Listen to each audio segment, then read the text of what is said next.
नमस्कार मित्रांनो.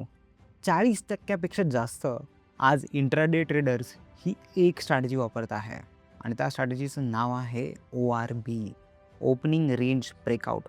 ORB म्हणजे काय? आपण ऐकतो, कळतं की ओपनिंगची एक रेंज बनवू द्या आणि मग ट्रेडिंग करा. आज या सगळ्या गोष्टींवर डिस्कस करू की नक्की हे ORB करता काही इंडिकेटर आहे का? धन आपल्याला याकरता कुठे मदत करत आहे? असा एक इंडिकेटर जो धननी स्पेसिफिकली बनवला आहे तुमच्याकरता ट्रेडिंग व्ह्यूवरती आणि तुमची ट्रेडिंग अजून सोपी करून देतोय. तर पहिली कॉन्सेप्ट समजूया. लक्षात आणूया की ORB म्हणजे काय? तुम्ही कुठल्या प्रकारचा टाईम ORBमध्ये यूज करू शकतात ओपनिंग रेंजमध्ये, जेणेकरून तुम्ही तुमच्या ट्रेडिंगमध्ये त्याला आणू शकतात. ओपनिंग रेंज ब्रेकआउट पहिलं नावावर डिस्कस करू की नक्की आहे काय? आणि मग चार्टवर लावून बघू की नक्की हा आपल्याला इंडिकेटर काय हेल्प करणार आहे. ओपनिंग रेंज ब्रेकआउट म्हणजे काय? खूप तर लोकं 15 मिनिटाचा एक रेंज मार्क करतात. जे लोकं काही वेगळे इंडिकेटर्स यूज करतात आहे, म्हणजे मार्केट प्रोफाईल वगैरे, ते लोकं अर्ध्या तासाची विंडो बघतात. ते 9:15 ते 9:45. का एवढं महत्त्व आहे ओपनिंग रेंजला? का? कारण की त्यावेळेस मॅक्सिमम प्लेयर्स ॲक्टिव्ह आहे. व्हॉल्यूम जास्त आहे मार्केटमध्ये. म्हणून त्यावेळेसची रेंजला तेवढंच जास्त महत्त्व आहे. म्हणून ती रेंज मार्क करता आली पाहिजे आणि नेहमी त्या सेटिंग्स तिथेच राहिल्या पाहिजे. याकरता असायला हवं एक इंडिकेटर आणि ते इंडिकेटर धननी बनवलं आहे आपल्याकरता. कस्टम इंडिकेटर आहे. धन प्लॅटफॉर्मवरती अवेलेबल आहे. चला लावून बघूया आणि मग बघूया की काय करता येईल. बरेच लोकं 9:15 ते 9:20 ही 5 मिनिटाची रेंज वापरतात. बरेच लोकं 9:15 ते 9:30 ही 15 मिनिटाची विंडो वापरतात. बरेच लोकं 9:15 ते 9:45 अर्ध्या तासाची ओपनिंग रेंज ब्रेकआउट विंडो वापरतात. तुम्हाला कुठली वापरायची ते तुम्ही सेट करा. कशी सेट करायची ते मी तुम्हाला दाखवतो. मी निफ्टीचा चार्ट लावला आहे. हा एक 15 मिनिट टाईम फ्रेमचा चार्ट आहे. मी इंडिकेटर्समध्ये जातो पहिले आणि ORB असं टाईप करतो. ORB टाईप केल्यावर हे बघा ओपनिंग रेंज ब्रेकआउट हा इंडिकेटर आला आहे त्या ट्रेडिंग व्ह्यूवर. मी क्लिक केला. हा बाय डिफॉल्ट अप्लाय झाला. तुम्हाला बघा चार्टवर 2 लाईन दिसतात. एक ग्रीन आणि एक रेड लाईन आहे. दोन्ही लाईन प्लॉट झाल्यात. रोजच्या वेगळ्या का दिसतात? कारण की त्या दिवसाची रेंज दिसते. आपण काय करू? इंडिकेटरवरती इथे बघा, जिथे इंडिकेटर येतं तिथे जाऊन सेटिंग्सवर टिक करू. आता बाय डिफॉल्ट तो 15 मिनिटाची रेंज मार्क करतो. आपल्याला दिसते 9:15 ते 9:30. तुम्हाला हवा तो टाईम याच्यातनं चूज करता येईल. एवढा टाईम प्रत्येक 5 मिनिटाच्या टाईम फ्रेमवरती, 15 मिनिटाच्या टाईम फ्रेमवरती आपल्याकडे अवेलेबल आहे. मी सेटिंग्समध्ये जातो. 9:15 ते 9:45 मी ही अर्धा तासाची विंडो चेक केली सध्या तात्पुरता. ओके केलं आहे. तुम्हाला हवा तो टाईम फ्रेम वापरा याच्यात. मी इथे अर्ध्या तासाची विंडो लावल्यानंतर समजा मी इंट्राडे ट्रेडर आहे आणि 3 मिनिट टाईम फ्रेमवर ट्रेडिंग करतो. मी 3 मिनिटावर जातो आणि चेक करतो की काय होतं आहे. आता पहिल्या 3 मिनिटात काय होतं मी ते फक्त तुम्हाला इंडिकेटरचं सगळं समजावून देतो. ही एकदा जसा तो पहिला 45 म्हणजे 9:45चा टाईम होऊन जातो, त्यानंतर ही फ्लॅट चालते लाईन. तुम्हाला कळतं का? कारण की त्यानंतर ती रेंज तुमच्याकरता येऊन गेली.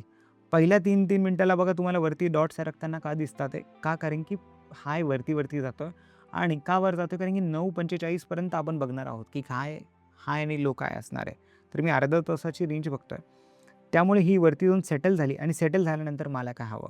रेंजच्या एकदम बाहेर मार्केट गेलं पाहिजे आणि माझ्याकरता ट्रेड अपॉर्च्युनिटी असेल, असे इंट्राडे ट्रेडर करतात. जोपर्यंत मार्केट रेंजच्या आत येत नाही, तोपर्यंत परत ते लो टेस्ट करायला नाही येऊ शकणार, असा पण एक यातनं अंदाजा बांधू शकतो. आता बघा आज काय झालं?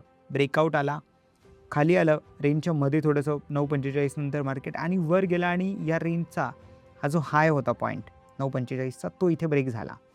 मी 3 मिनिटाच्या टाईम फ्रेमवर आहे. 3 मिनिटाच्या टाईम फ्रेमवर इथे री-एंट्री तुम्हाला मिळाली आणि त्यानंतर एवढी रॅली तुम्हाला इथे बघायला मिळाली. म्हणजे 24,232 पासनं 24,200 साधारण 90 म्हणजे एक 60 पॉईंट निफ्टीमध्ये आले. ऑप्शनमध्ये जर तुम्ही विचार कराल तर निफ्टीचे 60 पॉईंट तिथे ॲट द मनीला 30 पॉईंटची मोमेंटम भेटली असेल. खाली आलं आणि बघा सपोर्ट पण तिथेच घेतला त्याने ओपनिंग रेंजवर. काल परवाचं एक्झाम्पल बघूया की काय होतं आहे. ही ओपनिंग रेंज झाली. मी आता 15 मिनिटाच्या टाईम फ्रेमवर शिफ्ट होतो आणि काल काय झालं ते बघूया. ही पहिल्या 15 मिनिटाची रेंज हे झालं आणि मार्केट बघा 9:45 मध्ये एवढी मोठी रेंज त्यांनी बनवली. रेंज बनवल्यानंतर 9:45 आपण इथे झाले आहेत. 10, 10:15 काहीच होत नाही मार्केटमध्ये. अचानक मार्केट वर जातं आहे, हाय ब्रेक करतं आहे 10:45ला. मग आता आपण ॲज अ ट्रेडर काय करू शकतो? हाय ब्रेक झाली तर तुम्ही ऑब्व्हियसली बाय ट्रेड घ्याल. बाय ट्रेड घेतल्यावर तुम्हाला इकडे 24,167 वरनं मार्केट 24,186 पर्यंत गेलं. म्हणजे साधारण फक्त 20च पॉईंट वर गेलं आणि अचानक बघा तीच 15 मिनिटाची कॅन्डल मध्ये आली.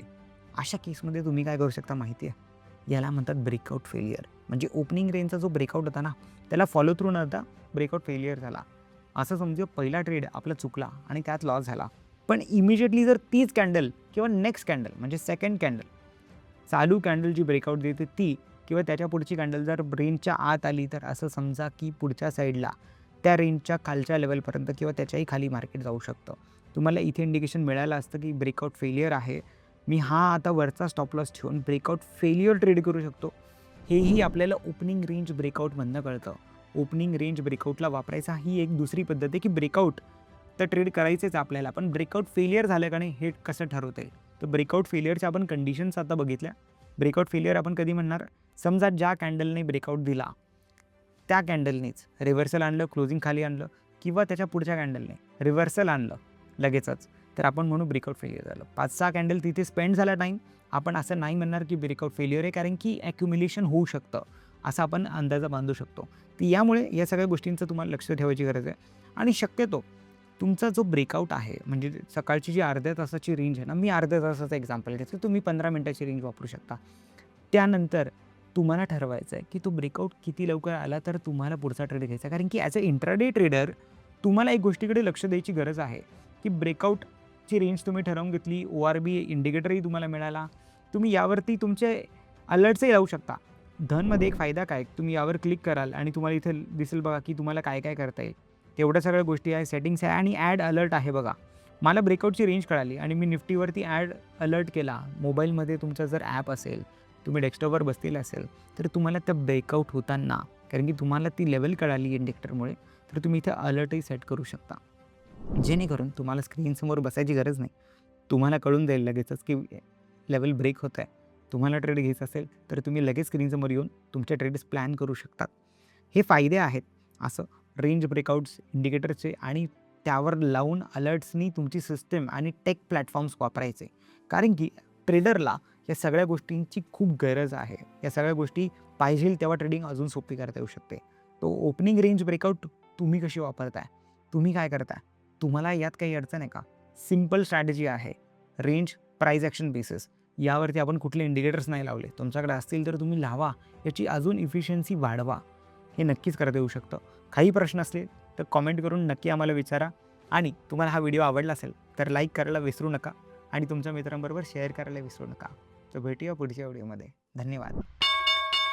Investments in the securities market are subject to market risk. Read all the related documents carefully before investing.